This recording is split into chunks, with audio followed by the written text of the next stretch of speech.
la clase de hoy vamos a hacer Odisea. Ah, eso, no abrí el texto de Odisea, qué bueno. Vamos a tener un pequeño inconveniente porque yo sé que en teóricos ustedes no empezaron con Odisea todavía, o estoy casi convencido de que no empezaron con Odisea. Bueno, obviamente si la semana pasada iban por Ilíada 2, no empezaron por Odisea, caía de maduro. Entonces, vamos a ver un poquito más de contexto, no mucho más contexto, no me quiero detener demasiado en las generalidades de Odisea porque tenemos un pedazo grande de Odisea para ver y no llegaríamos a ver nada. Bastante nos detuvimos la semana pasada con la introducción a Ilíada. No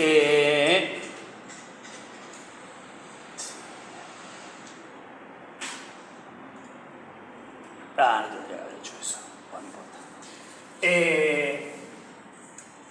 Lo que vamos a hacer es tratar de contextualizar el pasaje que es la aventura del Cíclope en el contexto de Odisea macro, en el contexto de las aventuras de Odiseo, y después vamos a ver el pasaje a nivel macro para hacer un recorrido puntual por el pasaje. Vamos a ir un poquito menos puntual que lo que fuimos la semana pasada con Ilíada, y eso que la semana pasada con Ilíada volamos. Pero de todas maneras voy a tratar de concentrarme, vamos a tratar de ver todos los puntos fundamentales del episodio. Todos los momentos puntuales específicos del episodio, porque en última instancia para eso es el práctico, para verla verso por verso. La semana que viene, por suerte, tenemos algo que decidimos deliberadamente, un pasaje mucho más corto, y ahí vamos a ver palabra por palabra prácticamente. Se me cae la baba solo de pensarlo. La semana que viene también es Odisea. La semana que viene es Odisea 23. Okay. El episodio de Penélope y Odiseo. El encuentro de Penélope y Odiseo. Está en la selección de Odisea, se lo pueden ver ahí. Bien. Entonces, vamos a, sin más preámbulo, arrancar contextualizando el pasaje. Odisea. ¿Dónde están las llaves? Bueno, acá están. Estaban en la mesa que era mía, por eso no las vi. Estas llaves no tienen marcador. Sí tienen marcador. Alguien tuvo la delicadeza de ponerlo en el pizarrón, en el borrador. Borrador que más tiene dejamen profesores. Así como nivel de confianza acá para la cámara. Demostrando el nivel de confianza que la facultad, que las autoridades de la facultad tienen en los docentes. Con toda razón. Odisea. No les voy a dar el argumento de Odisea, pero vamos a hablar un poco de cómo está ordenada Odisea. Esencialmente, Odisea está organizada en 6 grupos. Esto igual creo que quizás ya lo habló el profesor Torres, porque no sé si en la clase introductoria dio la estructura de los 2 poemas. ¿No? Bueno. Está organizada en 6 grandes bloques de 4 cantos. En 1 a 4 tenemos la telemaquia.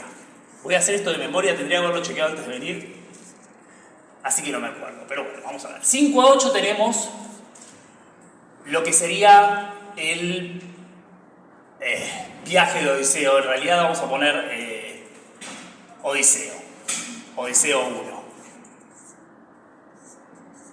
que es esencialmente el viaje de Odiseo de vuelta a la última parte del viaje de Odiseo de vuelta a Ítaca, o el inicio de la última parte del viaje de Odiseo de vuelta a Ítaca, desde la isla de Calipso hacia la isla de los Feacios. 9 a 12 tenemos las aventuras de Odiseo. Las aventuras. 13, acá es donde se pone un poco más esotérico. Yo dije 6. No son 6, porque están los 4, 13, 14, 15, 16. 16, 20 y 20, 24. Esto es el regreso de Odiseo. Todo en realidad esto es el regreso de Odiseo, porque vamos a ser francos, todo este pedazo es el regreso de Odiseo. 16 a 20 tenemos todos los episodios en el palacio, el mendigo, vamos a ponerle el mendigo, y la venganza. Y reencuentros.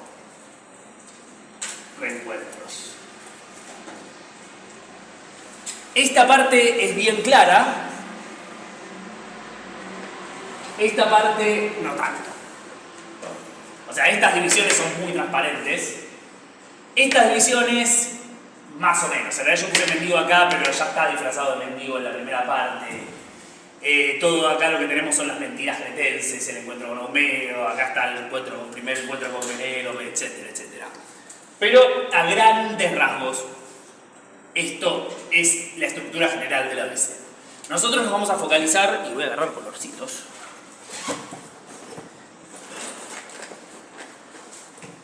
Tiene nada.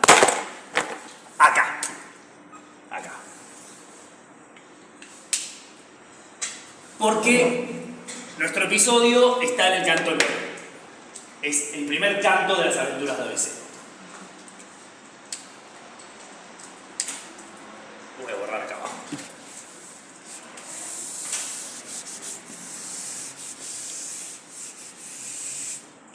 Este bloque también es un bloque bastante significativo, bastante peculiar, porque a diferencia de todos los otros bloques que básicamente van avanzando en la historia, este bloque es retrospectivo. Como hablábamos la semana pasada con Ilíada, con el principio, pero en ese momento el retrospectivo era el principio del poema.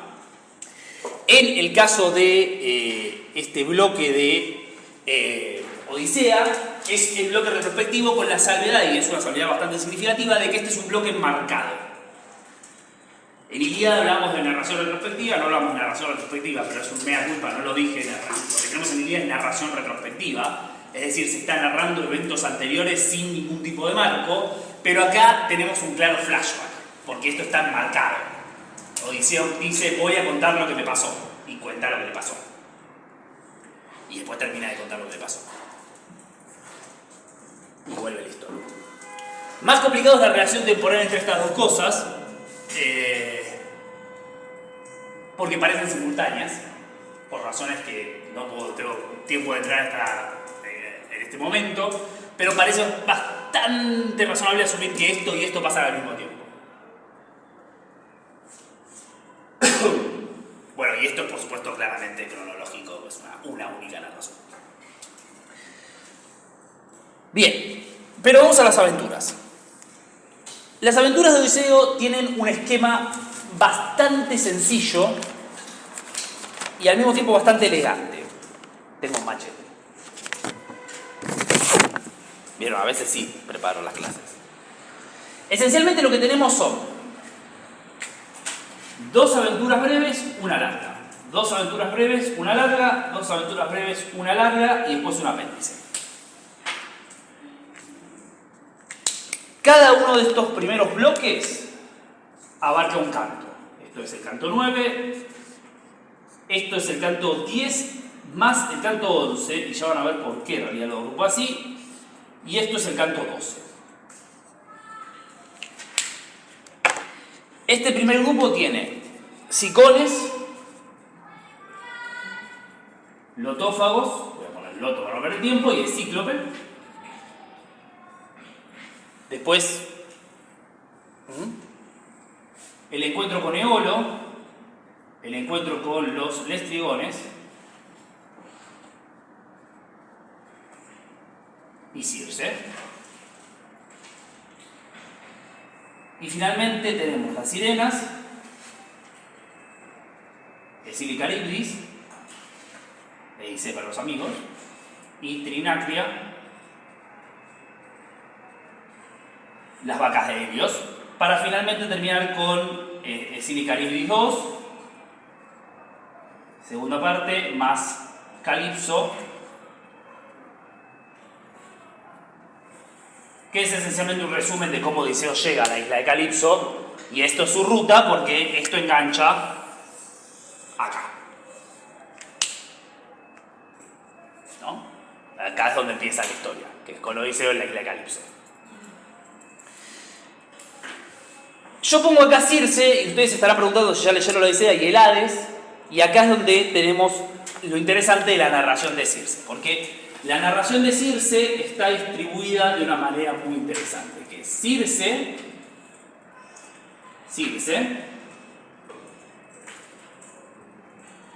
en el medio el Hades, que a su vez tiene dos secciones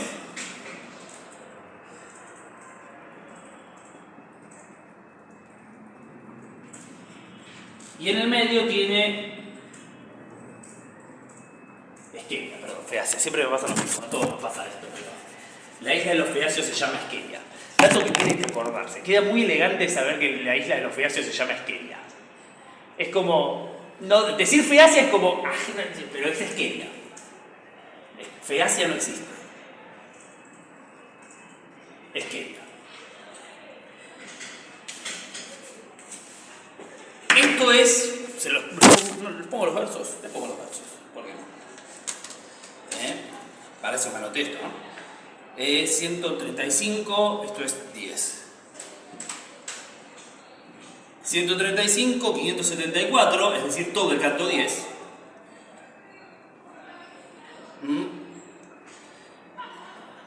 11, 1, 330, 329, perdón. Y acá es 11, 329, 384, 11, 385,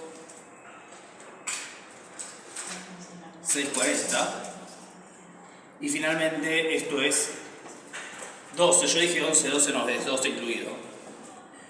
1, 141. No abarcan exactamente un canto, ¿no? Yo dije un canto, pero no abarcan solamente un canto. Entonces, lo importante de todo esto es que el viaje a Hades está enmarcado dentro de lo que es la estancia en la isla de Circe. La isla de Circe actúa como una puerta sobrenatural al mundo de lo sobrenatural más extremo en el caso de Odiseo. Ustedes me dirán, bueno, pero el Cíclope también, pero el Cíclope vive en un lugar real, un lugar que se considera ubicable. Cuando vamos a Circe, después pasamos por las sirenas, Escila y Carímedes, y finalmente el regreso es con Trinacria hasta quedar atrapados en el mundo de Calipso y pasa lo mismo.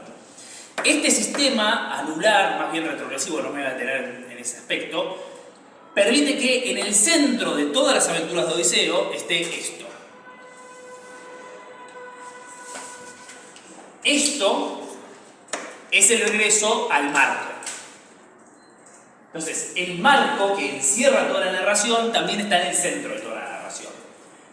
Básicamente una mísera vista, para ponerse exquisito. Sobre todo porque en este pasaje lo que sucede es que a Odiseo le dicen que canta como un gran rapsoda y le piden que siga.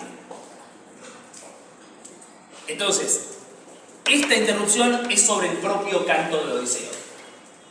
No es una mera interrupción. Y más importante que esto, esta interrupción es lo que le garantiza el regreso. Porque es esta interrupción lo que hace que digan lo bien que cantaste nos hace que te llevemos de vuelta a tu casa.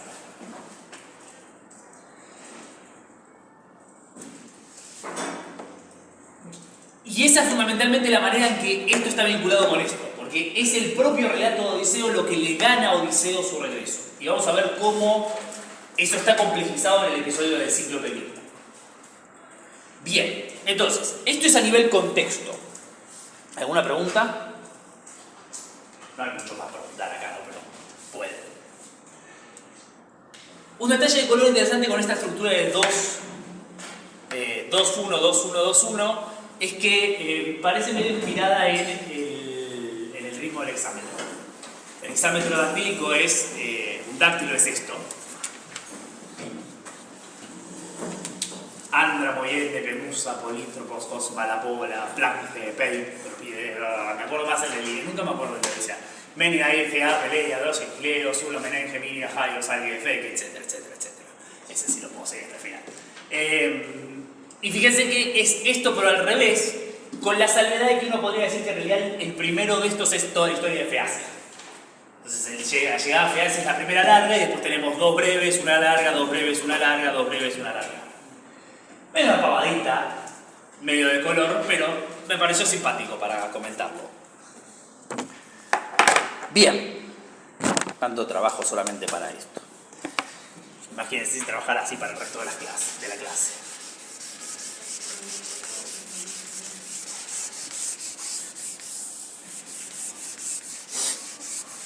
Bueno, Pero yo guardé de preguntarlo, ¿no? Esto pueden encontrarlo en Wikipedia, no es tampoco tan significativo.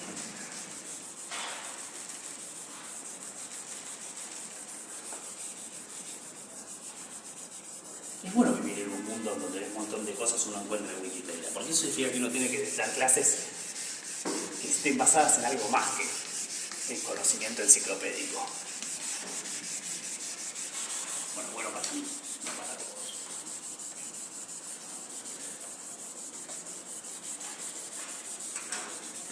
Dios mío, tenemos un borrador que borra automáticamente todo el pizarrón. Se llama pantalla, lo que estoy pensando. Tiene un nombre. Bueno, entonces, nosotros vamos a ver ahora el pasaje de Cíclope, que como decía es el tercer episodio del canto 9.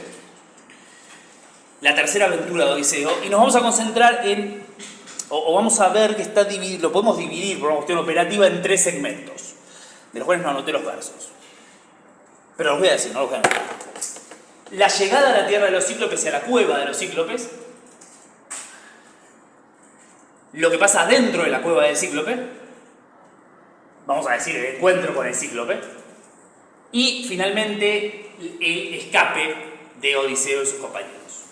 Y lo que vamos a ver, y en lo que un poquito vamos a detenernos, es cómo cada uno de estos segmentos caracteriza a Odiseo de una manera diferente.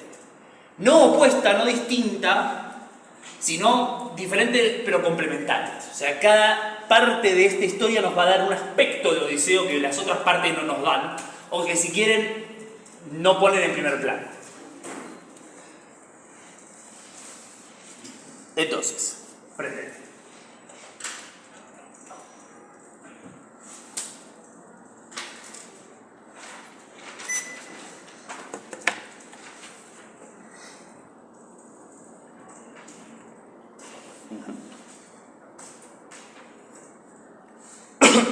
La historia va a empezar cuando los compañeros de Odiseo se marchan de la tierra de los lotófagos. Los lotófagos son estos muchachos que comen loto y viven en un estado medio de estupor constante.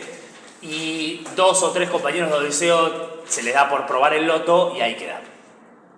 Probaron el loto y se acaba. Y esto es algo que pasa regularmente en estas primeras aventuras, y en realidad en todas estas aventuras, hasta la última. Cada vez que Odiseo para en algún lado, pierde 2 o 3 compañeros. Es una suerte. Yo no veía Star Trek, pero esta la conozco. Vieron que en Star Trek estaba siempre el tipo vestido de rojo y que en todas las aventuras siempre había uno que tenía que morir, que era el que estaba vestido de rojo porque tenía que morir uno, porque si no, no tenía gracia. Es eso. Siempre tienen que morir un par de los compañeros de Odiseo para que la cosa se sienta como que importa. Si no, no importa. Otra cuestión es, hoy estuve revisando esto y no sé por qué quedaron algunos errores de tipeo como este navegábamos. Que no es un error de tipeo por B larga, por B corta. Quiero aclarar esto porque dirán, che, se pusieron la B larga. No, es una por alguna razón, una diéctasis, porque esto es navegamos, no navegábamos. Lo que debería decir ahí. Estuve corrigiendo un par, pero me llama la atención porque yo este archivo lo había corregido. Y no está corregido.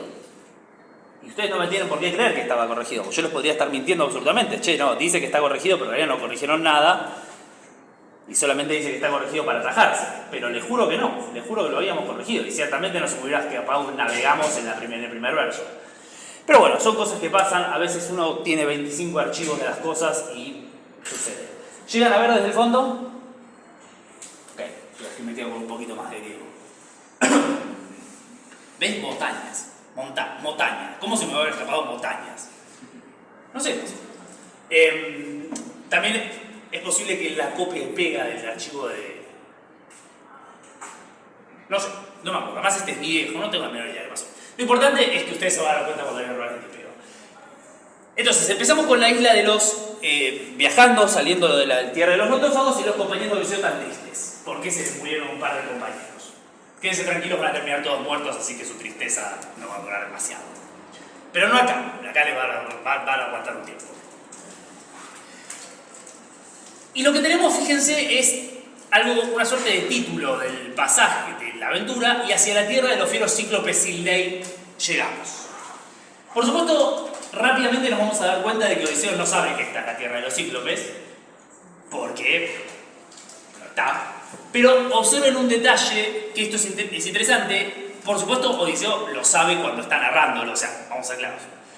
Odiseo Marco sabe que es la tierra de los cíclopes, Odiseo narrador sabe, vamos a decir narrador. Odiseo narrador sabe que es la tierra de los cíclopes, Odiseo protagonista no sabe que es la tierra de los cíclopes porque todavía no sabe quién vive ahí. Pero nos da la información como un narrador omnisciente. Y esto es una característica de todas las aventuras de Odiseo. Odiseo narra como un narrador omnisciente. Hay cuestiones de percepción, de la percepción de Odiseo que están determinadas, hay cuestiones de cómo elige narrar los eventos que están bastante determinadas por que lo está narrando él, pero en ningún momento esas cuestiones tienen que ver con el conocimiento. En general, o vamos a ser más claros, rara vez tienen que ver con el conocimiento, mayormente tienen que ver con la perspectiva, con lo que elige contar y cómo elige contarlo. Y en buena medida es la misma lógica que implica el propio narrador omnisciente de la épica. No se trata de qué es lo que sabe, el narrador omnisciente de la épica sabe todo. Lo que elige es qué contar y cómo. Por supuesto, no es el mismo sistema de motivaciones el que explica por qué el narrador omnisciente elige contar una cosa y elige contar la otra que la cuestión de Odiseo. ¿Por qué elige Odiseo contar algunas cosas y no contar las otras? Y hay algunos trabajos relativamente recientes, digo, y relativamente recientes no es un eufemismo, ya son trabajos de un par de décadas, que han abogado por la idea de que las aventuras de Odiseo no son del todo confiables. Hay alguno que dice incluso que inventó todo, que todo mentira. Sí.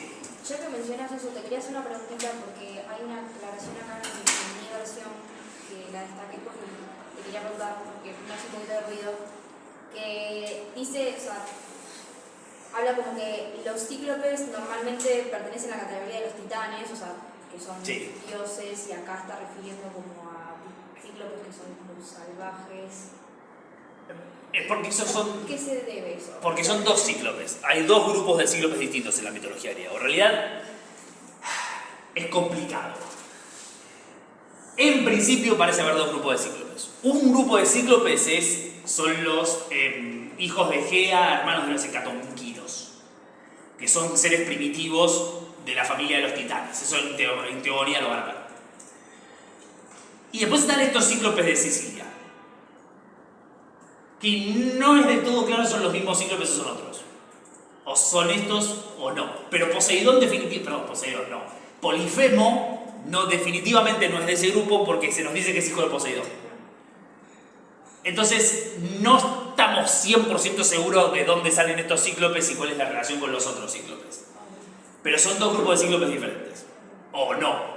Pero podrían serlo. Insisto, definitivamente Polifemo no entra en ese grupo.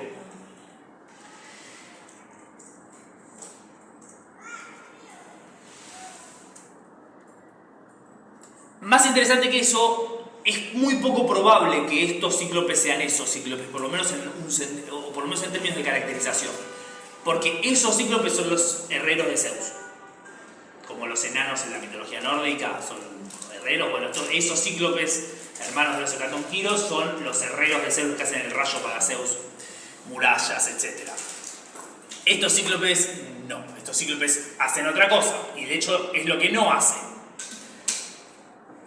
Porque lo que no hacen es, no siembran con las manos, plantan y labran la tierra, todo viene a germinar automáticamente solo. Y fíjese que las vides dan vino automáticamente. No hay ágoras, no hay leyes. Y cada uno legisla sobre sus hijos y sus esposas y no se preocupa de los demás. Entonces, ¿qué es lo que no tienen los cíclopes?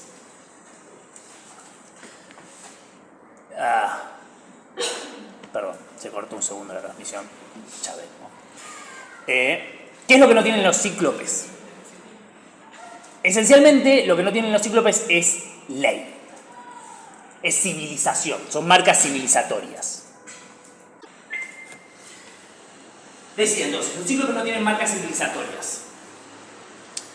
Y recuerdo lo que hablábamos la semana pasada de esta cuestión de los griegos contra los bárbaros, que en la Ilíada no aparece. En la Ilíada no hay una caracterización de los troyanos como bárbaros. En la Odisea, donde no hay otros humanos, por lo menos no hay otros seres humanos contra los que se oponga Odiseo,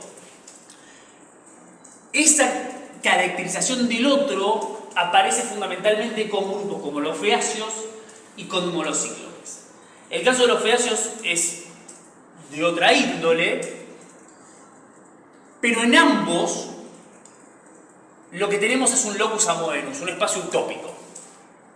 Los feacios viven en un estado utópico civilizatorio, todo es hermoso, todo es perfecto, todos están organizados, hay un montón de fruta y de comida, pero viven en una sociedad organizada, civilizada, con características griegas, obviamente. Y conviven con los dioses, que eso es un dato importante. Los cíclopes también viven en una sociedad utópica, porque las uvas dan vino solas. ¿Qué más utópico que eso? Pero la diferencia es que los cíclopes no tienen civilización, no tienen ningún rasgo civilizatorio. Y eso va a ser fundamental para entender lo que pasa en la relación con Polifemo y por qué hay un diálogo trunco con Polifemo, por qué se rompe y hay una interferencia en ese diálogo con Polifemo. De lo que Polifemo va a carecer es fundamentalmente de ley. Esto lo estudió muy bien Gastón Prada, digo Gastón, no sé si lo conocen, ya lo van a conocer el teórico de Hesíodo, si no lo conocen todavía.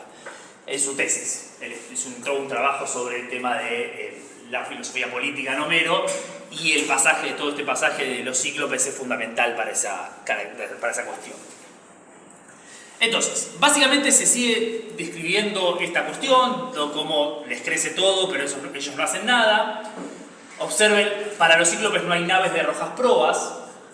Ese tema de que no hay naves es importante porque los feacios son caracterizados como navegantes. Entonces hay un claro contraste entre los...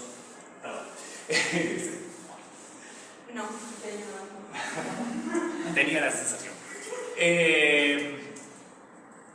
Bueno, no tienen naves, entonces decía los feacios son navegantes, son caracterizados como navegantes. Entonces esta ausencia de naves es un claro contraste. Y por supuesto, claro contraste también con Odiseo, que viene en nave. Y particularmente, nave de roja proa es interesante, no tendría que haber hecho eso, y sí, bueno, está configurado. Es interesante porque nave de rojas proas es un epíteto, la idea está de las rojas proas, este epíteto hoy, literalmente rojas mejillas, que solo se aplica a las naves de Odiseo y Ilíada. Y también acá, porque las de Odiseo, las únicas naves son las de Odiseo, pero las de Ilíada, y hay muchas naves en Ilíada, las únicas que son rojas son las de Odiseo. Hay un trabajo muy interesante sobre por qué eran rojas. Es un sistema de protección de las naves con un sulfato de hierro, si yo no me equivoco. Aunque no me acuerdo si el sulfato de hierro es lo que no era.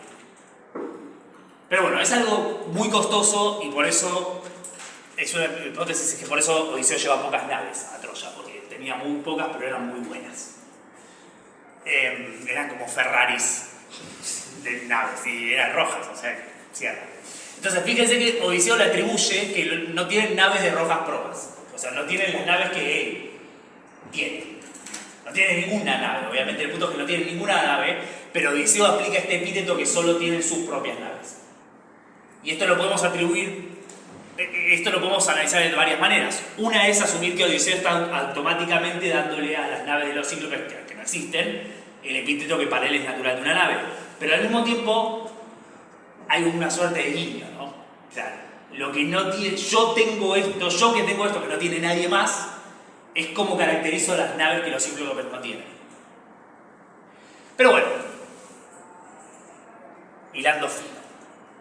Entonces, esencialmente llegamos, pero antes de pasar, el último detalle de cómo caracteriza el locus amoenus es ellos para sí mismos también en una isla bien construida se habrían esforzado, pues en nada es mal y produciría todos los frutos de estación, etc.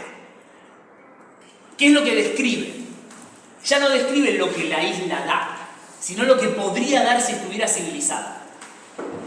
Y ese es un detalle fundamental, porque nos habla de cómo Odiseo mira las cosas. Podría haberse limitado a decir, la isla es muy buena y ellos son muy brutos. Pero no dice la isla es muy buena y ellos son muy brutos. Dice, la isla es muy buena, ellos son muy brutos, y si yo la tuviera la haría mucho mejor. Si no yo o cualquier hombre civilizado, ¿no?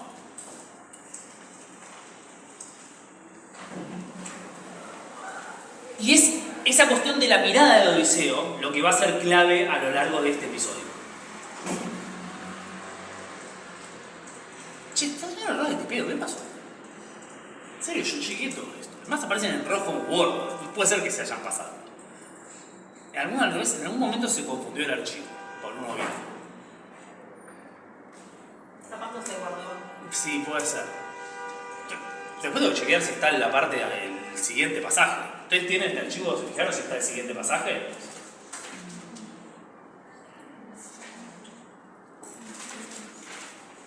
Al final tiene que estar y Odisea 23. Sí. Entonces sí, entonces así pasó. Sí. Bueno, básicamente no paran en la isla de los cíclopes, sino que paran en un islote de al lado. Entre paréntesis, la isla de los cíclopes se ha identificado con Sicilia o con otras, pero bueno, no viene muy a caso porque es una isla medio fantasiosa. Esencialmente llegan, y me quiero detener en esto que está marcado en negrita.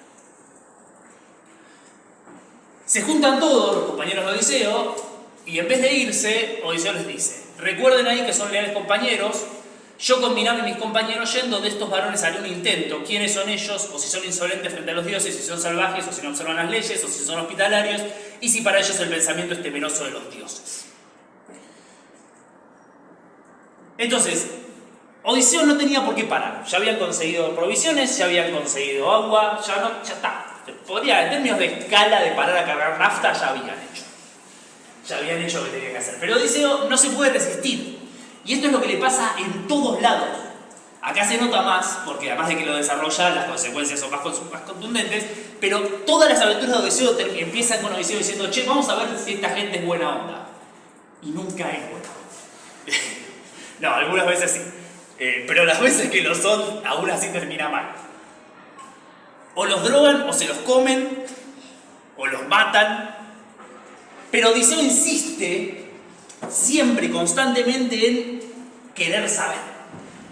En querer interactuar. Y es esa curiosidad de Odiseo lo que va a determinar cómo se desarrolla este episodio. Y es el rasgo fundamental de esta primera parte. Vieron que yo les hablaba de que cada parte tiene un rasgo de Odiseo. Bueno, el rasgo fundamental de la primera parte del encuentro con los cíclopes es la curiosidad.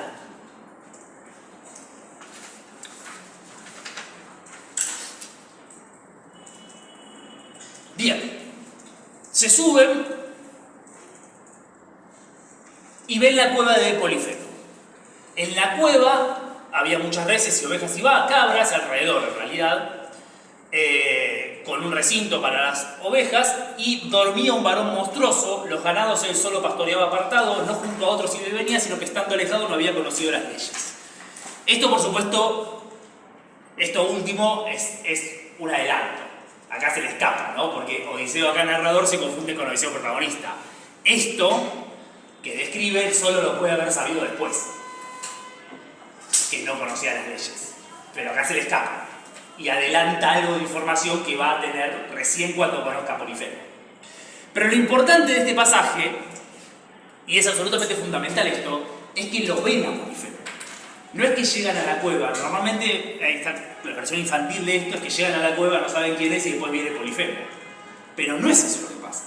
Llegan a la isla, lo ven a Polifemo, se dan cuenta que es un monstruo y aún así van a verlo cómo reacciona Odiseo. De hecho, fíjense la descripción. Una sombra había provocado, monstruoso, y no se había parecido a varón comedor de pan, sino a un pico selvoso de altas montañas que se distingue solamente entre las otras. Entonces, sube, decide ir igual, y acá tenemos una interesantísima pistola de Chekhov. ¿Dije bien? Sí, lo dije. ¿Saben qué es eso? Ninguno dijo que no. Alguno diga que no contundentemente. Es un concepto de narrativa que viene del teatro de Chekhov. ¿Estoy diciéndolo bien? Sí, estoy diciéndolo bien, no sé por qué me suena mal. Básicamente la idea es que a lo largo de toda una obra de teatro hay una escopeta o una pistola expuesta en la escenografía. Y esa pistola está ahí porque en algún momento alguien va a agarrar esa pistola y va a dispararla. Entonces, el concepto narratológico es un tipo específico de anticipación en donde se introduce algún objeto o tema, idealmente un objeto, que en el momento parece completamente inocuo, pero que después va a convertirse en fundamental para la trama. Y eso es exactamente lo que pasa con esto. Odiseo agarra un odre de vino para llevarle al Cíclope. Y en principio esto es un simple regalo para el Cíclope, pero después se va a convertir en algo mucho más importante.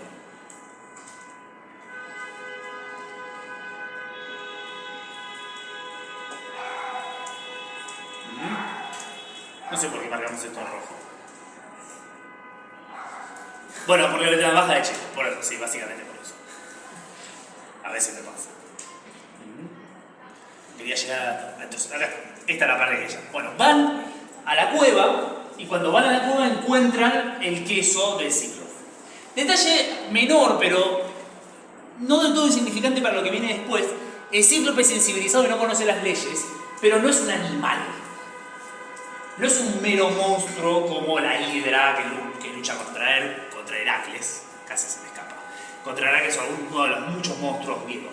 El Cíclope tiene rasgos humanos técnicos, no civilizados, pero sí técnicos. Básicamente hace queso. Además de pastorear a los animales, hace queso. Y eso es una técnica, no es algo que hace un animal. Los animales no hacen queso, excepto los seres humanos, obviamente. Pero estoy excluyendo a los seres humanos de esa categoría por razones obvias. Y lo que sucede es que entonces a mí primerasteis, compañeros, con suplicantes palabras, para que a servirnos de queso fuéramos de nuevo, aunque luego suavemente sobre la nave veloz, cabritos y corderos corrales liberándolos navegáramos por la salobre agua. ¿Qué es lo que le dicen? Agarremos un par de hormas y rajemos. Noten que se lo dice en segunda persona. Y eso es un detalle significativo porque aumenta el patetismo de la situación. Imagínense el narrador de Odiseo diciendo: entonces ustedes me dijeron que me fuera. Y lo que está anticipando es lo que va a pasar. Obviamente. Se está acordando de qué es lo que va a terminar pasando acá. La segunda persona es un rasgo que eleva el patetismo de la situación. Pero yo no me persuadí, muy provechoso habría sido, a fin de conocer a ese ser y ver si los dones de huésped me daría. Como era previsible, no iba a ser para mis compañeros su presencia amable, y entonces, encendiendo el fuego, quemamos ofrendas y nosotros mismos comimos. Pero lo importante es que, y esto es uno de los puntos de los que defienden que esto es lo que sucedió, que Odiseo está cantando la verdad, se apoyan. Odiseo adelanta que los compañeros le dijeron que se fueran, y él es el que toma la decisión de quedarse, inmediatamente avisando que va a terminar mal. Por supuesto, todos sabían que iba a terminar mal, no había ninguna vuelta para que terminara mal. Pero lo interesante es cómo Odiseo se caracteriza a sí mismo como el que cometió el error que llevó a la muerte de sus compañeros. Y la razón fundamental, porque podría haber dicho muchas cosas, podría haber dicho: me quedé para matarlo porque quería ser un gran héroe, me quedé porque quería conquistar la isla porque me pareció una isla maravillosa. No, él dice: lo único que a mí me interesaba era saber quién era y ver si podía ser su huésped. Y acá entramos en el concepto fundamental de este episodio, y en este punto sí es el concepto absolutamente fundamental, que es el concepto de hospitalidad.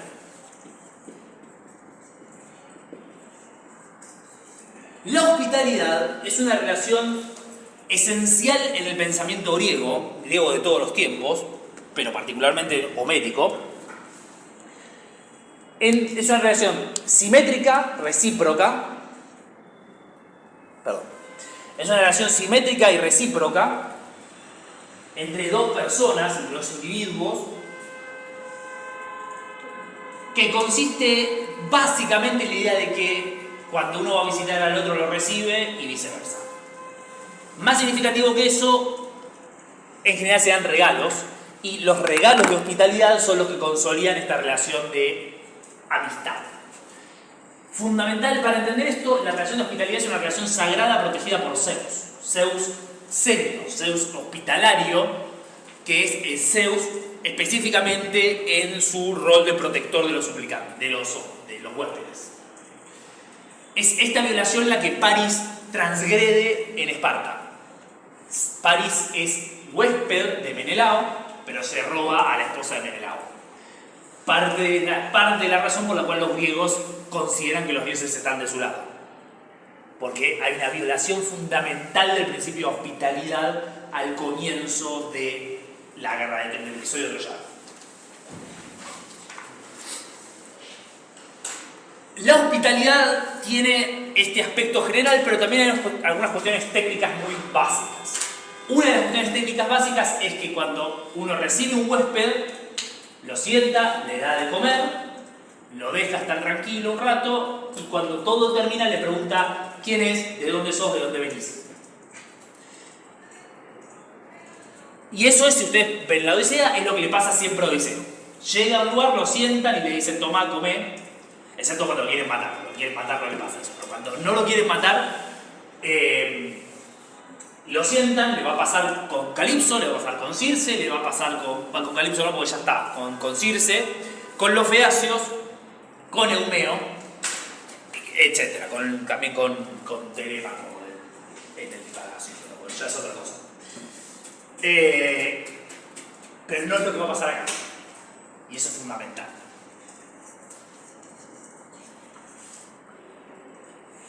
Bueno, lo saqué. Entonces, lo que tenemos acá es, en este cierre de la primera parte, el anticipo de que el resultado va a ser negativo y la justificación a partir de esta necesidad de conocimiento. Y entonces aparece Polifemo. Voy a dejar la hospitalidad de arriba porque es importante. Llega al ganado, tapa la cueva con una roca, prepara la comida y enciende un fuego y los ve. ¿Y qué es lo que sucede inmediatamente? Extranjeros, ¿quiénes sois? ¿De dónde venís navegando por los húmedos caminos? ¿Acaso por algo de negocios o acaso sin razón deambuláis? ¿O a suerte de piratas de mar adentro y deambulan exponiendo sus vidas, llevando la desgracia a otros pueblos? Inmediatamente les pregunta quiénes son. Por eso les comentaba esto que decía del orden natural de las cosas. Polifemo transgrede una regla de cortesía básica. En vez de decirle, bienvenidos a mi cueva, coman, les pregunta enseguida por quiénes son.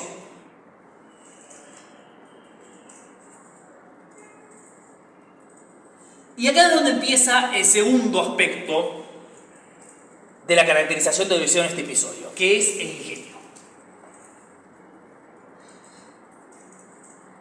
Por supuesto, Odiseo, un personaje caracterizado por su ingenio, por sus dolos.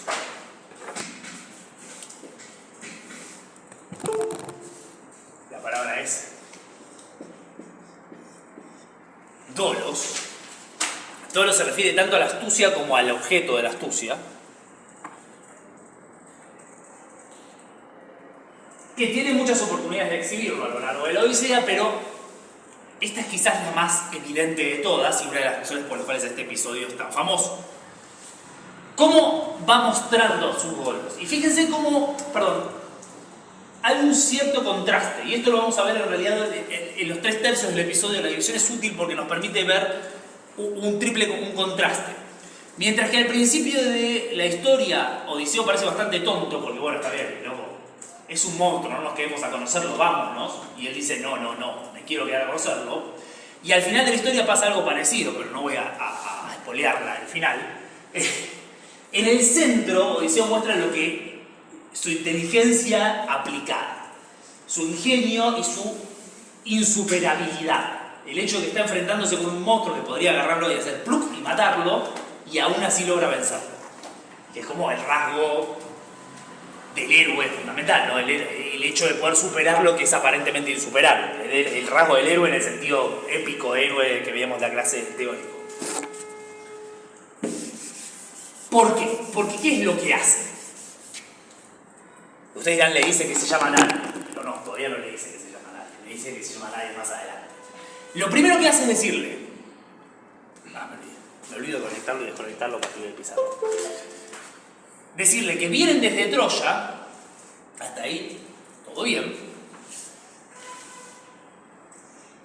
pero que son huestes de Agamenón. O sea, no les dice quiénes son realmente.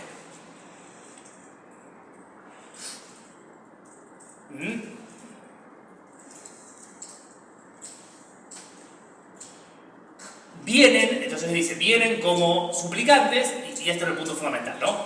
Vienen de Troya como tropas de Agamenón y vienen como suplicantes. El suplicante es otra categoría sagrada. Fíjense que les dice, suplicantes somos, y Zeus es vengador de los suplicantes y los extranjeros. Estos son los Hiketaon y los Xeinon. El Xeinos es el huésped. Pues sí. No, pero ahí está. Xeinos es el huésped. Xenia es la hospitalidad. Y el Hiketao, Hiketés, es el suplicante. Observen en esta presentación Xeinon, Xeinios, Xeinoisin, 3 veces en 5 palabras, repitiendo la idea de la hospitalidad. Zeus es protector de los huéspedes, hospitalario, este Zeus, que a los huéspedes, bla bla bla. 3 veces insiste con la idea de la hospitalidad, pero también agrega los suplicantes, y lo pone acá arriba, Hiketai, y lo vuelve a repetir acá abajo, Hiketaon, porque le agrega una segunda capa de protección de Zeus. Los suplicantes son aquellos que se acercan a otro en estado de indefensión para pedir ayuda, básicamente, para suplicar, pero no tiene muchos secretos, básicamente lo que dice el nombre, suplicantes. También tiene una serie de cuestiones técnicas, pero lo fundamental es que los dos están protegidos por Zeus. Transgredir la hospitalidad y transgredir la súplica son 2 violaciones muy severas a la ley divina. Entonces, observen que el ingenio de Odiseo, perdón, y yo les marqué eso, pero observen que viene de antes, ¿no? Viene acá con Seineon, Seinon también, ¿no? Acá arriba también lo pone, lo repite hasta el cansancio. Odiseo se cubre de una capa de sacralidad para protegerse de Polifemo. Nosotros venimos de Troya y somos suplicantes y huéspedes. Básicamente somos intocables. Y en la práctica es así, digo, desde el punto de vista humano, esto sería totalmente imposible. No podrías hacerle nada. Sería una violación a los dioses, te caería un rayo en 10 minutos si llegaras a hacerle algo. Entonces, esto es un recurso ingenioso, Odiseo, un primer intento de hacer un recurso más o menos ingenioso para cubrirse, pero el Cíclope se va a encargar de demostrarle que es un nabo. ¿O crees que piensa que lo es, no? Insensato eres, o extranjero, de lejos viniste que a los dioses me instas a temer o evitar, pues los cíclopes no se cubren de Zeus que porta la égida, ni de los dioses bienaventurados, ya que mucho más fuertes somos. Ni yo del odio de Zeus rehuido me cuidaría, tampoco de ti ni de tus compañeros, si el ánimo no me exhortase. Pero dime en qué dirección dejaste al venir tu bien construida nave, acaso quizás sobre el extremo, acaso más cerca, para saber. 2 cosas. Y esto es un diálogo de ingenio, esto es un duelo de ingenio. No se nota y el Cíclope no se va a dar cuenta, pero es un duelo de ingenio, por lo menos de parte de Odiseo. Lo primero que dice es, me doy cuenta de lo que estás queriendo hacer.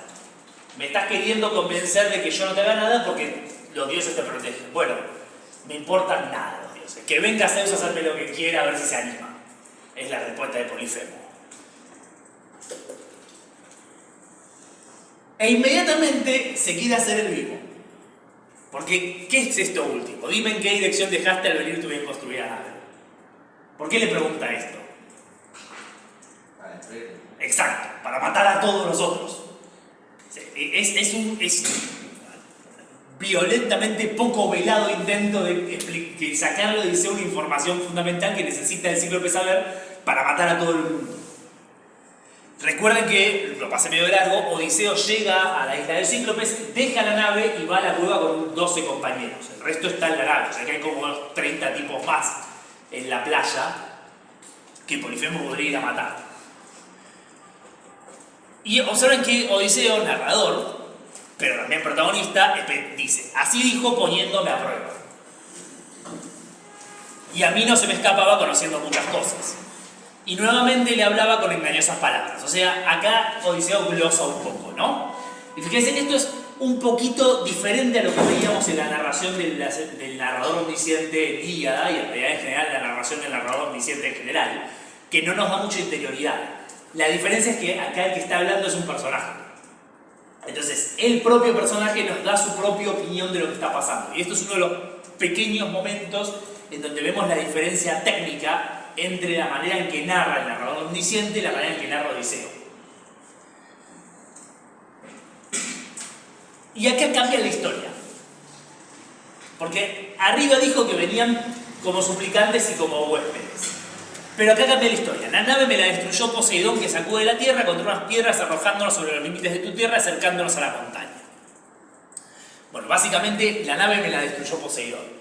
Es el segundo engaño, ¿no? Primero, que somos troyanos, que somos tropas de Agamenón. Segundo, la nave me la destruyó. Y el Cíclope, por supuesto, le cree. Inmediatamente el Cíclope le va a creer todo lo que diga Odiseo. Pero este segundo engaño, observen que lo pone a Odiseo en una situación de aparente vulnerabilidad absoluta. Yo no me queda otra que pedirte ayuda porque no tengo nave, soy un náufrago. Por supuesto, no lo pone en una situación de ventaja todavía contra el Cíclope, porque en la práctica esto no le ayuda para nada para ganarle al Cíclope. Pero le da una nueva capa de protección, es decir, estamos solos. Nada más ingenioso cuando tenés refuerzos que hacer creer a tu enemigo que no tenés refuerzos. El Cíclope no le habla y lo que hace inmediatamente es agarra a dos compañeros como cachorros, los golpea contra la tierra, así, los golpea boca abajo, porque corría la cabeza sobre el suelo, o sea, los da vuelta y los hace ¡tuc!, como nuecesitas, y los corta y se los come. Y todos están un poco tristes porque es una reacción natural ante semejante cosa. Entonces, básicamente todos lloran, todos se lamentan, no saben qué va a pasar. Vamos a seguir un poco más. Bueno, y preparan el palo para cegar. Odiseo ya tiene un plan para cegar.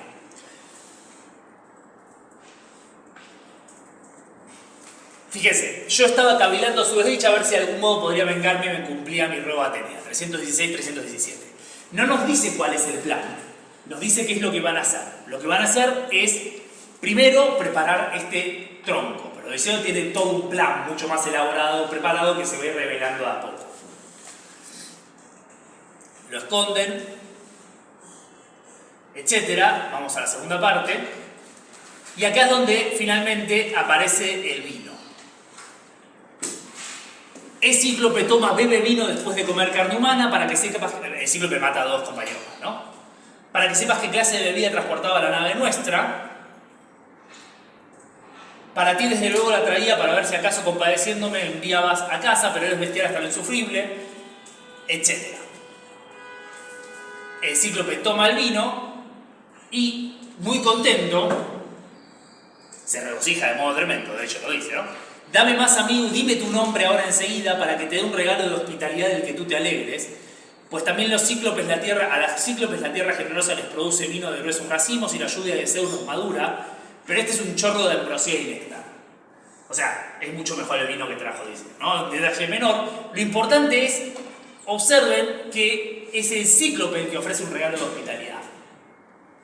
Cumpliendo la regla, Odiseo le da el vino como un regalo de hospitalidad, en este intercambio de dones, que es la hospitalidad, y el Cíclope le promete uno también, pero al mismo tiempo le pide el nombre. Y acá hay una suerte de humor en el hecho de que le preguntó quiénes eran el Cíclope, Odiseo le respondió, pero no le vuelve a preguntar el nombre hasta que come. Y lo que come es a los compañeros de Odiseo. Come el cíclope, no come, ellos no comen, come el cíclope. Le da el vino otra vez, el cíclope sigue tomando y Odiseo le responde: Cíclope, me preguntas mi ilustre nombre, pues yo voy a decírtelo y tú dame un regalo de hospitalidad como has ofrecido. Mi nombre es nadie me llaman siempre mi madre, mi padre y todos mis camaradas, y esto es Utis. Este es el famoso pasaje de Utis. Esta palabrita, vamos a ver el colorcito. Utis. La palabra griega para nadie es utis. Fíjense que hay un pequeño cambio. Lo saqué, no importa. Un pequeño cambio de acentuación. Esto es utis y esto es utis. Esto es circunflejo y esto es agudo. Este pequeño cambio de acentuación es lo que hace que funcione el chiste. En español podría ser algo parecido poniendo nadie. Mi nombre es nadie. Nadie me llaman siempre. Así se entiende más el chiste. ¿Y personalmente, cuál creo que es el humor de esto? Que cuando al cíclope lo ciegan, no puede acentuar bien, porque tiene una rama atravesada en el ojo. Y los invito a atravesarse una rama en el ojo y fijarse si le pueden pegar a los circunflejos. Claramente no. Entonces, cuando el cíclope tiene que gritar quién lo dañó, lo que grita no es utis, porque le duele, grita utis. Y los otros cíclopes no entienden la diferencia acentual, porque es muy sutil, porque están gritando desesperado porque le clavaron una rama en un ojo. Y ese es el chiste que hace que funcione este engaño. No es que el cíclope era un estúpido que no se dio cuenta que Utis era nadie. Es que el cíclope era un estúpido, pero además estaba con una rama atravesada en el ojo. Las dos cosas son importantes.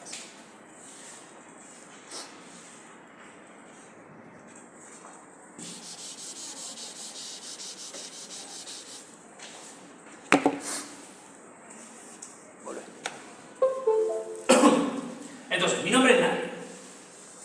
Y ese es el gran engaño, ¿no?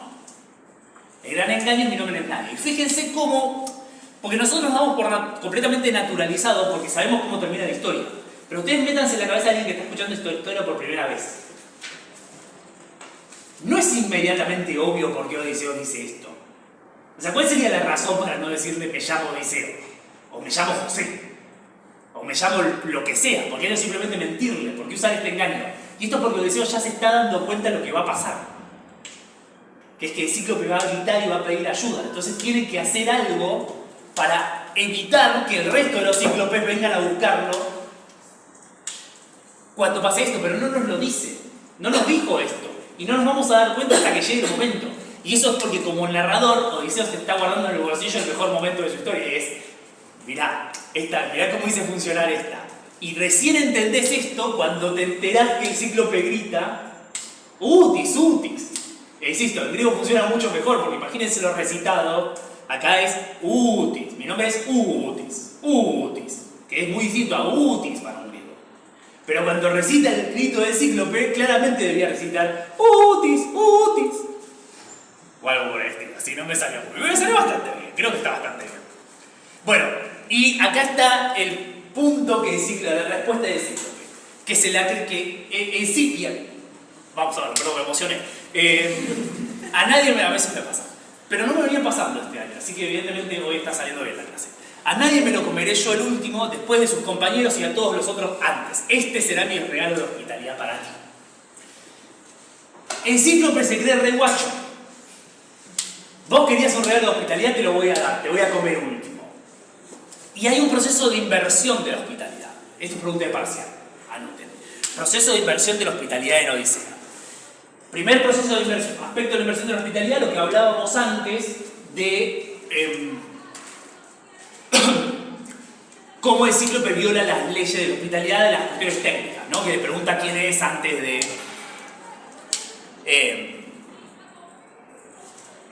darles de comer, que no respeta ninguna de las normativas habituales. Pero la segunda inversión de la ley de hospitalidad es este regalo perverso de hospitalidad. Otro aspecto importante es de la inversión de la hospitalidad no, ya lo pasamos medio de largo, es que los compañeros de Odiseo comen de la comida del cíclope antes de que el cíclope llegue. Eso también es una transgresión de la ley de hospitalidad. Lo que pasa es que uno podría argumentar que es un poco más leve que comerse a los compañeros de Odiseo. Probablemente el cíclope no lo pensaría así, pero... Ahora bien, noten que eso es una capa de la caracterización del cíclope como un animal, como una criatura brutal, pero acá también hay una cuestión de ingenio. El cíclope está creyendo que es ingenioso. De hecho, vamos a ser claros, el cíclope está siendo ingenioso, porque para sacarle el nombre le promete un regalo de hospitalidad. O sea, el cíclope quiere saber a quién se está comiendo. Entonces, ¿querías un regalo de hospitalidad? Vos decime tu nombre y te voy a dar un regalo de hospitalidad. Y Odiseo le da el nombre y el cíclope le dice, acá está tu regalo de hospitalidad, te voy a comer el último. Y es ingenioso. Pero lo importante del detalle es que en este giro de ingenio del cíclope, en el medio de este ingenio del cíclope, está el truco del nadie, que es el non plus ultra del ingenio de Odiseo. Es ver 4 movimientos antes en la partida de ajedrez. Entonces, Odiseo nos muestra que incluso en el mejor momento de ingenio del cíclope, él es mucho más inteligente que el cíclope. Lo que si uno se pone a pensarlo, no es tanto, pero aún así es significativo. Entonces, inversión de hospitalidad, ingenio de Odiseo, el truco de nadie. Básicamente el cíclope de borracho se duerme y le clava la estaca de ojo. Acá no hay mucho secreto, el cíclope ya estaba completamente dado vuelta. Se desmaya, le agarra la estaca y la clavan en el ojo.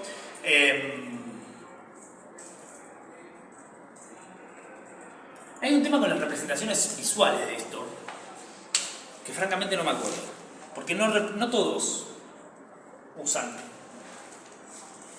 No todos lo caracterizan con una estaca. ¿Cómo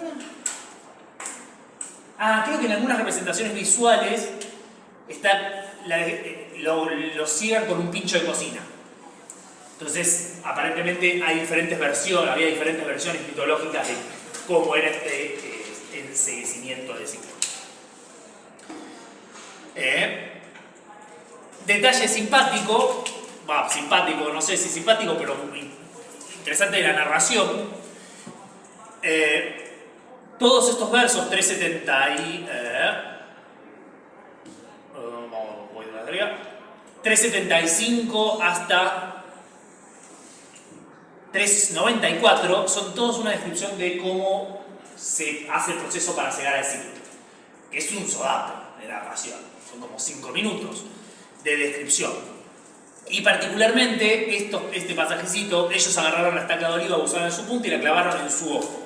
Yo desde atrás empinándome la hacía girar, como cuando uno taladra la madera de un barco con un térepano, y desde atrás la hacen girar con una correa, tirando de un lado y de otro, es esto, ¿no? Es este movimiento. Y este penetra sin parar más y más, así empujando en su ojo el palo de punta aguzada, le damos vueltas y la sangre iba bañando la estaca ardiente. Todos sus párpados arriba y abajo, y el entrecejo quemó el asco al abrazarle la pupila y las raíces del ojo crepitaban bajo la llama. Como cuando un herrero sumerge un hacha grande o una hoz en el agua fría y ellas lanzan chillidos al templarse, y ahí se pone de manifiesto la fuerza del hierro, así rechinaba su ojo alrededor de la estaca de olivo. Visual, auditivo. Pero fíjese el profundo regocijo de Odiseo al describir esta situación. Y vamos a ser francos, uno no puede sentir menos que solidaridad con Odiseo. Les recuerdo que se le comió a 4 compañeros partiéndole la cabeza contra el suelo. O sea que un poco de solidaridad con Odiseo, que está disfrutando de dejar ciego al cíclope.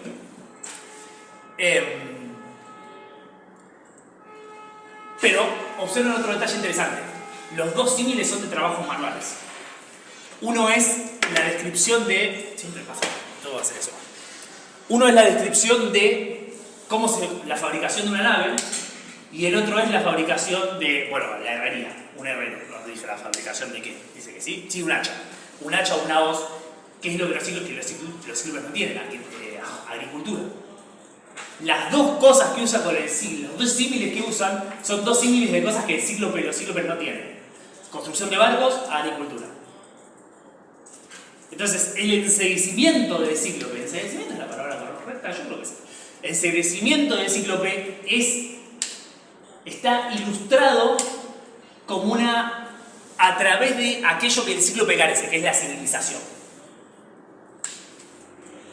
Me encanta este texto porque no hay vuelta, esto es lo que tiene Homero, no hay vuelta que le des que no le encuentres algo nuevo. Esta es la primera vez que yo me doy cuenta de esto, para que sepan. Creo, quizás lo dije en la clase anterior, pero a los fines prácticos de mi memoria es la primera vez. Pero qué bonito. Bueno, grita, porque si ustedes les clavaron una estaca en el ojo, también gritarían. No tiene nada de misterioso. Y acá viene el punto donde grita y lo llaman, lo escuchan los cíclopes y le preguntan: ¿qué te pasa? ¿Por qué nos despertás, Polifemo? ¿Alguien te está robando o alguien intenta matarte? Con trampa, con violencia. Entonces acá tenemos, fíjense, dolo e biespi. Las dos palabritas estas son la que veíamos antes, dolos, y la otra es vie. Vie es la violencia, literalmente cualquier fuerza contra lo natural. Pero esta oposición dolos-vie es bastante estándar en el pensamiento griego y bastante estándar en el pensamiento de la mitología griega, como los dos caminos alternativos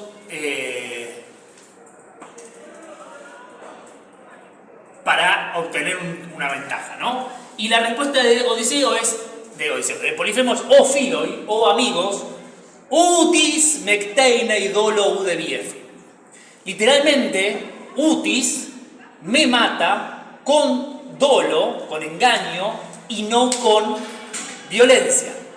Pero acá hay un problema sintáctico en el griego, un problema sintáctico no, sino una interpretación sintáctica. Primero, observen este doble acento, utis, que esto es lo que yo les decía, que incluso está marcado en el griego, de cierta forma. Porque este utis es utis mecteine. Y este ude es como nuestro ni, con engaño ni con violencia. Esto se puede interpretar como con engaño y no con violencia, o con engaño ni con violencia. Entonces, si lo sumamos al utis, esto sería: no me mata con engaño ni con violencia. Este utis, este componente u del tis es el no. Esto es literalmente no alguno, ninguno. Y si lo queremos traducir literalmente, habría que traducir: ninguno me mata con argucia ni con violencia. De hecho, todos traducen nadie, pero es una mala traducción, debería traducir ninguno, porque así funciona mejor este chiste. Ninguno me mata con argucia ni con violencia. Entonces, la respuesta de los cíclopes, que son gente recontrasolidaria, es: pero si nadie te ataca y tú te encuentras solo, no es posible que ningún módulo de violencia que envía el gran Zeus, así que suplica a tu padre, el soberano Poseidón. Entonces, esencialmente le dicen: sí, estás enfermo, deja de gritar y déjalo dormir.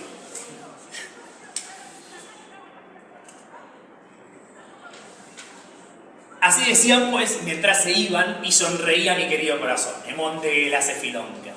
Y ahí Odiseo haciéndose papa. Obviamente. Al ver cómo nos había engañado mi noble y mi tacha Blartus. Y este es el punto fundamental de la historia. Y acá termina la segunda parte del episodio, que es la victoria sobre Polifemo y la estancia en la cueva. En realidad siguen en la cueva, por supuesto, y van a tener que hacer un pequeño truco para escaparse, pero esencialmente lo que pasa ahora, el cíclope cierra la puerta, cierra la cueva con una piedra, y ahí es donde realmente termina. Digamos, si tuviéramos que poner la pausa comercial sería acá, ¿no? La primera pausa comercial es cuando entra Polifemo, la segunda pausa comercial es cuando Polifemo pone la piedra en la puerta. Y ahí vamos a pasar al tercer acto de esta situación, que es, bueno, ¿y ahora cómo nos escapamos? En el primero lo que teníamos es la curiosidad de Odiseo ilustrada, en el segundo el ingenio de Odiseo. Y ahora vamos a ver qué es lo que pasa en este tercer componente. Se tienen que escapar y rápidamente, sin mucho preámbulo, Odiseo se da cuenta que para escaparse la mejor manera era atar a sus compañeros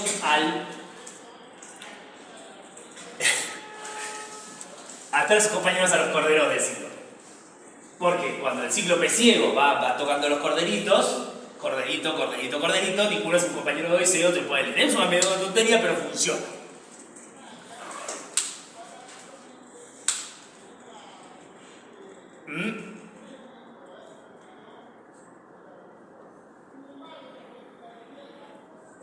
¿Cómo lo hace? Para un pequeño detalle, digamos, para que no se note, agarra a los corderos en grupos de 3 y pone un tipo en el del medio. Entonces, como 3 corderos por cada hombre para que no se pueda dar cuenta, el cíclope no se dé cuenta que hay alguien abajo, ¿no? Agarrado. ¿Y qué es lo que hace Odiseo al final? Bueno, como obviamente nadie lo puede atar a él, se agarra del carnero más grande del rebaño y se cuelga del carnero. Y acá es donde vamos a ver la característica del tercer Odiseo, que es su ser un héroe. Y vamos a ver qué significa eso en toda su dimensión. Porque es este Odiseo, el Odiseo heroico, el Odiseo curioso, el Odiseo ingenioso, y ahora vamos a ver el Odiseo heroico. El primer rasgo de este heroísmo, por supuesto, es que él se pone por encima de los otros. Razonablemente, no es que ahora, él elige el camino más difícil para escaparse de la cueva, que es estar colgado de un cordero. No sé cuántas veces se han tratado de colgar de un cordero o estar un rato colgados abajo de un cordero, pero no es fácil. Y sobre todo no es fácil porque se quedan colgados toda la noche y todos van saliendo, excepto el cordero de Odiseo, el carnero de Odiseo, que es el último. Acá hay un doble sentido porque, y esto lo vemos en un pasaje de Ilíada donde se ve, y en realidad es un hecho conocido, los rebaños tienen un carnero, un macho cabrío o de oveja, o carnero, que cumple funciones de conductor del rebaño. Es el que va primero, es el que lleva al rebaño, el que eventualmente incluso aleja a los predadores. Y ese es el carnero de Odiseo. Y es obviamente Odiseo para su rebaño. Pero así como el carnero del rebaño que debería haber salido primero sale último, se lo va a decir Polifemo enseguida, Odiseo, que es el primero, el líder de su rebaño, también sale último. Y acá tenemos uno de mis pasajes favoritos de toda la literatura griega, que es lo que pasa cuando el brutal Polifemo, Crateros Polifemos, en realidad el fuerte Polifemo, y esto es interesante porque acá García Gual, vamos a volver con... Pido disculpas otra vez por esta traducción, vamos a corregirlo para la próxima y vamos a usar la de Marta Leso porque esta de García Gual no me gusta. Crateros Polifemo, Crateros es un epíteto heroico. Es fuerte, básicamente. Los héroes son crateroi. Entonces esto es el fuerte Polifemo, no es el brutal Polifemo. Y es fundamental esa diferencia. Querido carnero, ¿por qué de la cueva has venido del rebaño el último? Nunca antes te quedaste rezagado entre los corderos, sino que muy el primero pastaba los tiernos brotes de la hierba a grandes pasos, y el primero llegabas a los manantiales de los ríos, y el primero ansiabas regresar al establo al anochecer. Ahora en cambio vienes el último. ¿Acaso tú de tu soberano echas de menos el ojo? Lo ha cegado un varón malvado con sus ruines compañeros después de someter su mente con vino. Nadie que aseguro que no ha escapado aún de la muerte. Ojalá pudieras pensar y estuvieras dotado de voz para decirme de dónde se oculta ese a mi furor. Allí dentro de la cueva, por acá y por allá, su cerebro machacado se derramaría en el suelo y mi corazón se aliviaría de las penas que me produjo el miserable nadie. Yo no sé si ustedes lo perciben, pero este Polifemo es un tierno. Esto lo dice acariciando al corderito. ¿Qué te pasa, corderito? ¿Por qué estás triste? ¿Estás triste porque me duele? Y es eso lo que está haciendo. No es que estoy yo exagerando. Es literalmente eso. Es una simpatía que le muestra el cordero que no le muestra a nadie. ¿Vieron la película de Grinch? Que el Grinch tiene un perrito, tiene un perrito y con el único que más o menos se porta bien es con el perro. Bueno, es un cliché de la historia de la humanidad, que el monstruo tiene algún animal, algún acompañante no humano con el que se porta como con ternura. ¿Y qué hace esto? Lo humaniza. El monstruo Polifemo que agarraba a los compañeros y los machacaba contra el suelo, en realidad era un tierno, era un buen muchacho.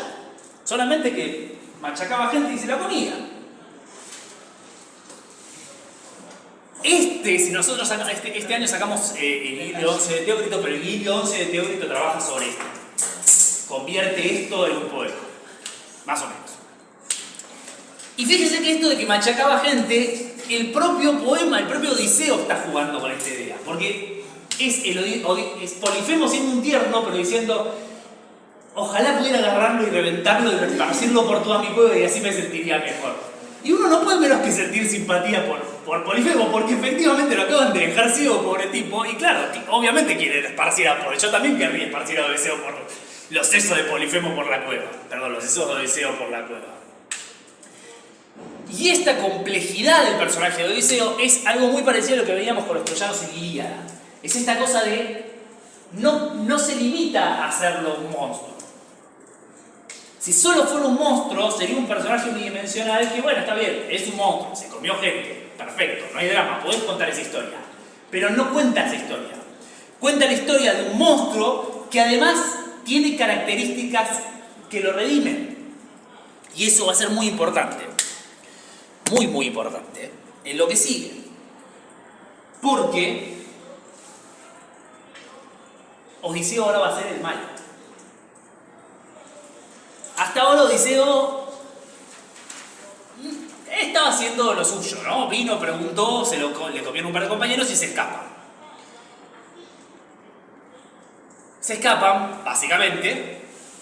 Me va a quedar corta la clase. Me va a quedar larga la clase. ¡Wow! Estoy yendo rápido y estoy pasando los partes más importantes.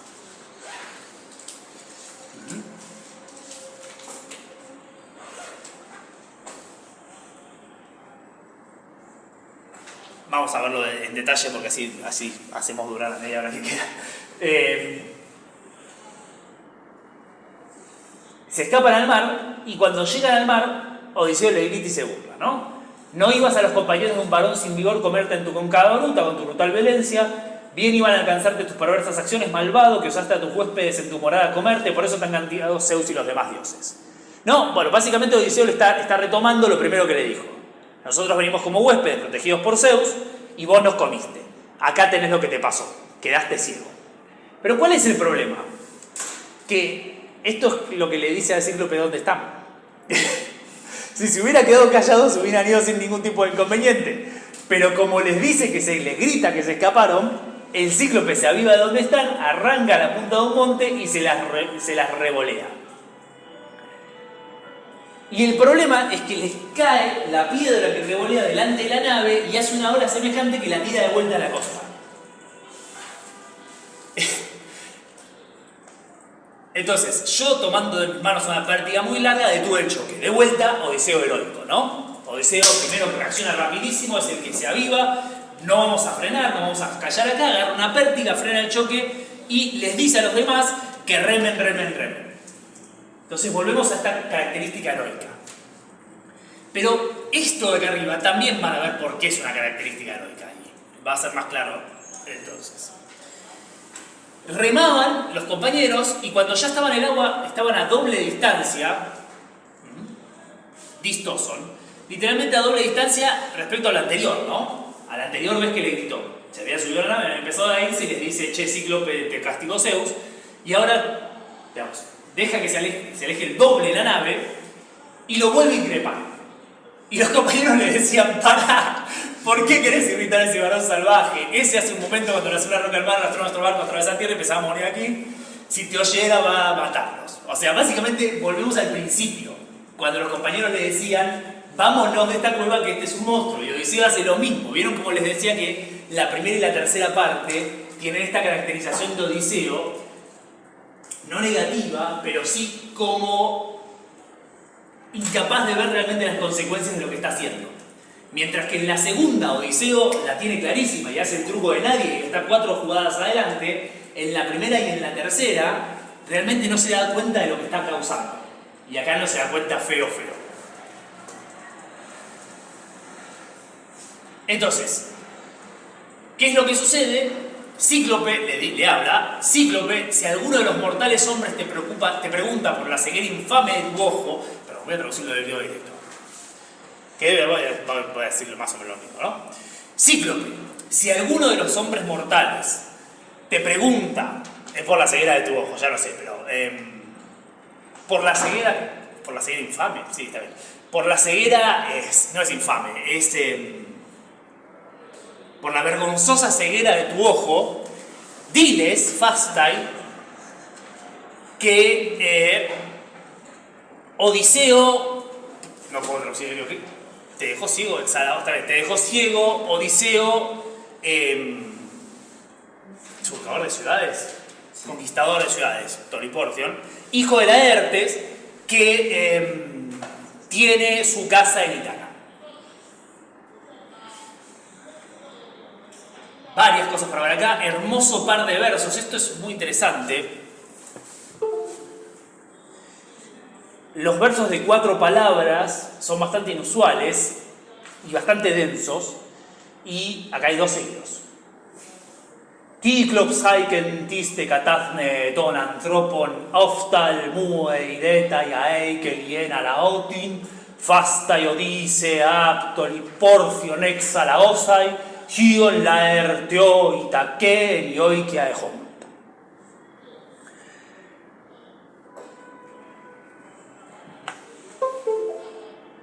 Observen, sí, perdón.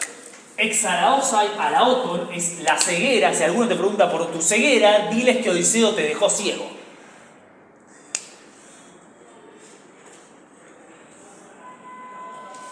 Y en este verso tenemos 2 infinitivos, esto es un infinitivo y esto es un infinitivo, y en el centro el nombre del personaje, Odisea Poliportio. Perdón, no voy a hacer más esto. Me emocioné y me estoy yendo a contenido de griego. Esto lo veríamos en griego, no lo vamos a ver acá. Pido disculpas, pero tengo tiempo. Pero por supuesto, lo fundamental acá es que Odiseo borra con el codo lo que había hecho con la mano, porque le dice el nombre. ¿Y por qué le dice el nombre? Porque un héroe... ¿Por qué hacen las cosas los héroes? Exacto. Por la fama. Por el cleos. Como en la Ilíada, que siempre le decía el nombre de quién te mató. Exacto. Por el cleos. Piensen en Héctor diciendo... van a decir de mí los hombres venideros que acá estuvo Héctor. Piensen en Agamenón en el canto cuarto cuando viene a Menelao diciendo voy a hacer una vergüenza entre los hombres venideros, para burlarse de los hombres venideros, etcétera, etcétera, etcétera. Los héroes hacen las cosas por la fama. Y Odiseo no se puede resistir a que el Cíclope no sepa quién le hizo esto, porque no puede haber una hazaña heroica anónima. El Cíclope no puede pasarse el resto de su vida ciego diciéndole a sus amigos: vino un tipo que me dijo que se llevaba a nadie y me cegó. Porque eso es lo antiheroico, lo menos heroico del mundo para Odiseo. Y este es el rasgo heroico fundamental de esta tercera parte. La ansiedad por el cleos. Porque por hacer saber quién sos. Y fíjense cómo se lo dice. Le dice: mi nombre, saqueador de ciudades, porque es Odiseo el que saqueó Troya, su linaje, hijo de Laertes, y el lugar donde vive. Y esto es esencialmente publicar la dirección de alguien en internet. Van a darse cuenta por qué. Es exactamente eso. Pero se lo está haciendo solo. Ahora, insisto, esto es fundamental. Odiseo actúa sobre el cleo, pero acá hay una doble línea que tenemos que entender. Esto enseguida lo va a condenar, pero es el cleo de Odiseo lo que lo va a terminar salvando. ¡Wow! Vamos a hacerlo hacia el final de la clase, porque es más divertido cuando damos el recorrido completo. Es la calidad de la tinta. Hay tintas de diferente calidad, unas se borran mejor, otras se borran peor. Eso debe ser. No puedo entender por qué, porque es base agua, es fácil lo mismo. Bueno. Pero, profe, no entiendo por qué dice la dirección. Es como que con el nombre y el linaje ya estaba bien para su fama. La dirección, como, me parece tan tonto. Y al ser de tan ingenioso como vas a decirlo. No, igual, vamos a ser claros. Cuando digo la dirección, el internet es una analogía, ¿no? Que ser de Ítaca no es la dirección. Es ¿no? de isla, o sea, y él ya como el rey de la isla, será obvio que le va a estar ahí. Sí, pero ahora van a ver por qué no es tan importante lo de la isla. Lo que importa es que son las características que lo definen como persona. Quién es el nombre, quién es el padre y de dónde viene. Sí. Porque es lo que te permite identificarte. Pero, acá está. Bueno, el cíclope afirma que ya le habían pronosticado esto.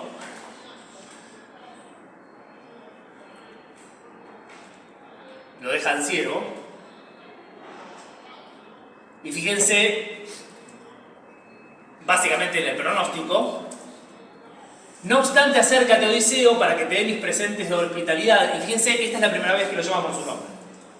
En este verso 517, antes reconoce esto, cuando cambia este discurso tiene dos partes, la primera donde se recuerda la profecía y la segunda parte donde se le habla a Odiseo. Y esta es la primera vez que el cíclope dice el nombre de Odiseo. Y le dice que le va a dar regalos de hospitalidad, otra vez. Y ruega al glorioso sacudidor de la tierra que te depare buen viaje, porque soy su hijo y él proclama ser mi padre, y él mismo si quiere me cuidará, y ningún otro de los dioses felices ni de los hombres mortales. Por supuesto, la ironía del cíclope.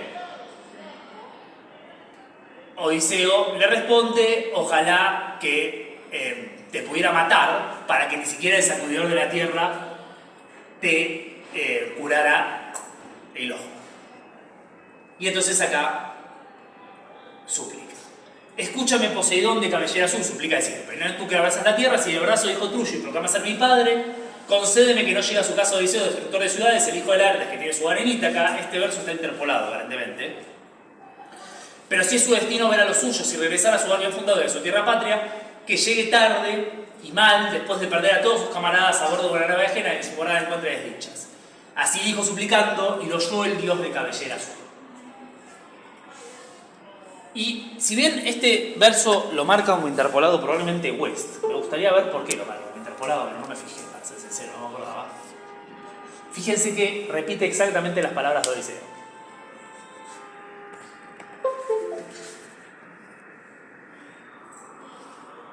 Odisea, poliptorton, giolaarteoita, kenio y kiaejota. Está marcado como interpolado, pero tengo mis serias dudas de que esto esté interpolado. Esa es una cosa que marcó West. Yo debería borrarlo, pero no voy a fijarme ahora. A pesar de que estoy haciendo un esfuerzo enorme por resistirme a fijarme ahora. La maldición de Polifemo es posible porque Odiseo dijo quién era. Entonces Polifemo sabe a quién maldecir. Ustedes me dirán, bueno, podría haberlo maldicho igual. No se pongan a cortar tan fino. Nitpicking es eso. No, el punto clarísimo es que Polifemo puede maldecir a Odiseo porque Odiseo se detuvo a decirle a Polifemo quién era. Y entonces esta súplica se hace posible y esta es la súplica que va a definir todas las tragedias que Odiseo va a vivir de acá hasta el final de sus aventuras. Todos los compañeros de Odiseo mueren porque Odiseo no se pudo contener y decirle al cíclope su cleos y garantizarse su cleos con el cíclope. Pero hay otro punto fundamental. Pero ustedes dirán, bueno, ok, entonces si Odiseo se hubiera quedado callado, le hubiera ido mejor. ¿No? Bueno, le devuelve otra roca, la nave se sacude, se reúnen con el resto de los compañeros, hacen sacrificios,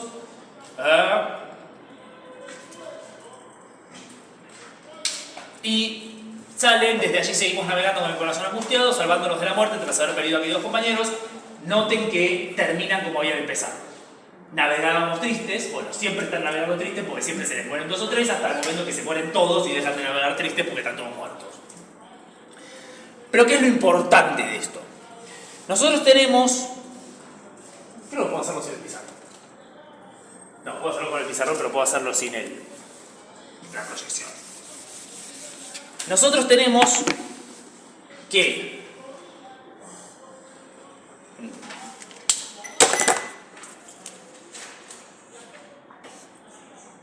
el Cleos es lo que causa la tragedia de Odiseo. No, vamos a poner tragedia, no, vamos a poner sufrimiento. Qué porquería de marcador que sos. Vos no sos mucho mejor, pero sos mío. Volví a escribir tragedia. Ustedes se dan cuenta de mi cerebro, ¿no? Estaba pensando porque me dije, me golpeé el marcador, pero no, la desgracia. Vamos a poner desgracia. ¿Alguna pregunta? Perdón, antes de que haga esto. Sí, ¿no es un poquito contradictorio que la característica heroica de Odiseo, que primero lo llevó a poner por encima de él la vida de sus compañeros, fue lo que después, o sea, esa característica heroica le viene que busca el que, bueno, y al buscar ese que pues, condenó a sus compañeros? No, porque la tragedia del héroe es que es el héroe. Ese es el punto. Okay. El héroe sufre porque es el héroe. Okay. Si el héroe no fuera el héroe, no sufriría. Okay. Es como Spider-Man. No, en serio, uso este ejemplo porque es perfecto. Es exactamente eso, digo. El tío Ben no habría muerto si Peter Parker no hubiera obtenido superpoderes. Pero yo Sí, podría haber muerto de otra manera. No. ¿Se entiende? Iba a decir que. Pero yo lo que entiendo que dice Sofi es que, o sea, él se vuelve un héroe por haberse puesto por detrás de sus compañeros, qué sé yo, y ahora no le importa nada la vida de sus compañeros. O sea, dijo de ser un héroe, es como re. No, porque es ustedes heroico. están pensando héroe en nuestros términos del concepto de héroe. Ok, acá es alguien valiente nomás. No, es un ser excepcional, es el héroe en términos de lo que definíamos en la épica. Es aquel que encara aventuras que no encaran otros seres humanos en pos de la fama, la gloria o lo que sea. No es el que ayuda a otros. El concepto de héroe épico no es el personaje que ayuda a otros. Los héroes se ayudan entre sí, pero no están definidos por su solidaridad. Ojo, la solidaridad es un rasgo heroico, pero no es el rasgo heroico. El héroe puede ser egoísta. De hecho, lo que sucede es que cuán egoísta es el héroe es lo que define qué grado de desgracia sufre. Héctor es un buen ejemplo. Héctor en Ilíada, cuando ataca las naves de los aqueos, es profundamente egoísta, porque dice, se pone un montón de gente y él sigue insistiendo en atacar las naves de los aqueos. Esto lo vemos en 15, 16, 15, 17, 18, 15, 18. Más bien 12, 15, 18. Pero 12, 15, 18. La secuencia sería 12, 15, 18. Pero el punto es que no es que sus compañeros estaban ahí atacando las naves porque Héctor los obliga, o si quieren, están ahí pero porque todos comparten un objetivo. Héctor está haciendo algo que es comprensible, que es querer ganar la guerra. Con Odiseo pasa lo mismo. Los compañeros le dicen que se van, pero fíjense que le dicen de irse una vez que ya comieron el queso de Cíclope. No es que ven al Cíclope y le dicen, che, no vayamos porque está este monstruo. No. Van a la cueva después de haber visto a Polifemo y después de que se comieron el queso de Polifemo dicen, ahora rajemos. Y Odiseo dice, no, muchachos, pará, quiero saber de quién nos estamos afanando el queso. Y eso lo caracteriza como héroe porque los otros no se animan a hacerlo. Porque los otros no están dispuestos a enfrentarse al monstruo. Odiseo sí. Ahora, de vuelta, el Cleos lleva la desgracia, pero la desgracia lleva al Cleos, que lleva la salvación. Uy, qué mal que me dio esta palabra, no importa. Lo importante es que lo estoy diciendo en voz alta. Porque el Cleos, la búsqueda del Cleos es lo que produce la desgracia a través de la maldición de Polifemo. Voy a poner desafío de Odiseo. La desgracia es la maldición de Polifemo. Lo que lleva a las aventuras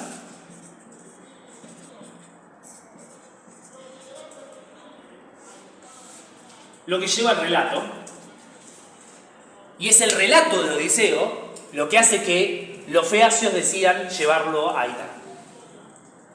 Es por lo bien que cuenta, por la fama de Odiseo, que los feacios le dicen, te vamos a subir a una nave, te vamos a montar un montón de regalos y te vamos a llevar a tu lugar de origen. Esto es lo que le permite llegar. Entonces, observen que cuando Odiseo se está equivocando y generando la maldición de Polifemo, en el largo plazo, esa es su victoria. Eso es una victoria. Ahora, ¿podemos decir, Odiseo estaba calculando esto? No, obviamente no, sería ridículo. Decir, no, voy a hacer que el Cíclope me maldiga para que todos mis compañeros se mueran y tener un montón de cosas que contar cuando llegue a casa. No, es completamente absurdo pensar eso. Pero lo que sí es cierto es que en el orden de los eventos, podríamos empezar un poco más para acá, ¿no? No importa. En el orden de los eventos, la desgracia de Odiseo es lo que termina generando la salvación, y el motivo de la desgracia termina siendo el mismo motivo que le permite volver a su hogar. Entonces, este es el problema del héroe, este es el problema fundamental del héroe, y es que su propia naturaleza heroica es lo que lleva a las catástrofes que eventualmente van a hacer que cumpla con su naturaleza heroica. O sea, Aquiles no podría llegar a ser Aquiles si Patroclo no muriera, ¿no? Spider-Man no podría ser Spider-Man si no fuera porque el tío Ben está muerto. Insisto, la lógica es esa, lo vemos a lo largo de todos los tiempos. Podría dar un montón de ejemplos de épicas. Podría hablar de Alpapish, pero mejor hablo de Spider-Man porque es más conocido. Alpapish es épica turca, no es un héroe de Marvel.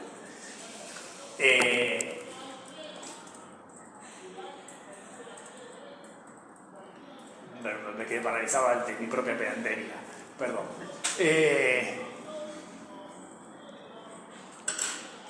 Y eso, ya está, terminé la clase. No tengo nada más para decir. Sí, Cleos, entonces, puntos, bullet points fundamentales. ¿Alguna pregunta? No, entonces voy a cerrar el video acá. Chao, hasta la semana que viene. Y, perdón, cuando encuentre el mouse voy a cerrar. No guarden. Tengo más para decir, pero bueno.